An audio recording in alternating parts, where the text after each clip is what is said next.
Hi everyone, welcome. Okay, so I did a hip video giving you more demonstration on how to open the hips in some poses and options for your body. Hopefully I gave you enough.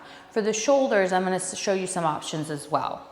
So you can get anything that supports you. You could have a bolster, you could roll up a towel, you could have a big pillow. If you don't have props, you could use books. If you wanna get foam blocks, these are cork blocks. So a foam block is really inexpensive on Amazon. You can find them. They're not very much money. So same could be swapped out for the cork blocks. I'm just demonstrating with cork. So one shoulder opener that we can do is bring the blocks. You could do it without, and then coming into child's pose, you can have the legs, knees together or wide, it doesn't matter. I'm just gonna show you with my knees together. Can bring my elbows on top of the blocks and then allow my chest to sink through. If my knees are wide, it's just gonna be a different stretch in the hips.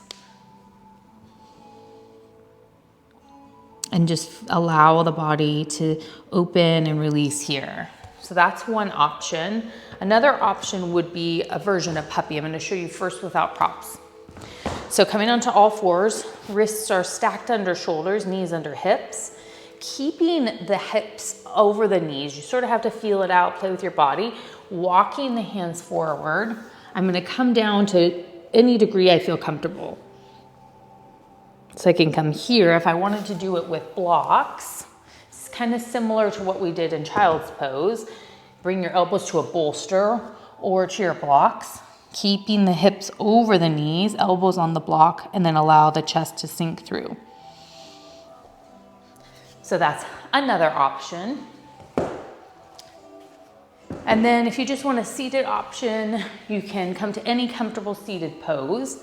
And then you can either just press the forearms together and you could lift and lower the arms. If you're able to wrap one arm under the left and eagle the arms, you can do that as well. So you could find a mini back bend, pushing the forearms away from the body. It's gonna stretch through the shoulders.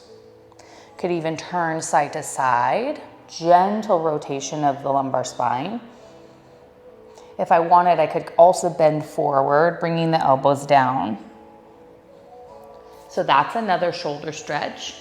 One you've probably seen before is just bringing one arm across the chest, avoid pulling on the elbow, and find the stretch here. And then either in child's pose, or you can do it standing, I'll show you both, or squatting. I would thread my right arm under, reach the left arm forward, and come down here. That's gonna allow me to stretch through the shoulders. If I was kind of in a squat position, just feels a little different. Bringing the right arm under, and then just pulling with the body, walking the left arm forward. So that's an option. So for thread the needle, I'm gonna come onto all fours. So my shoulders are over my wrists, my knees are stacked under my hips, planting through the left hand to start. I'm gonna reach the right arm up, thread it under the left, keeping the hips over the knees, and then extending the left arm long. So that's one option here. If it's too much, you could bring the left arm down, or you could have it placed on a block or a bolster here for more support.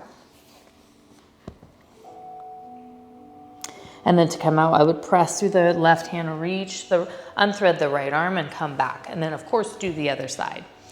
And then for one on our stomach again, coming to lie flat on my stomach and reaching the right arm out long, I'm gonna press through the left hand under the shoulder and push and flip the left leg over, find a stretch in the right shoulder and the left hip here.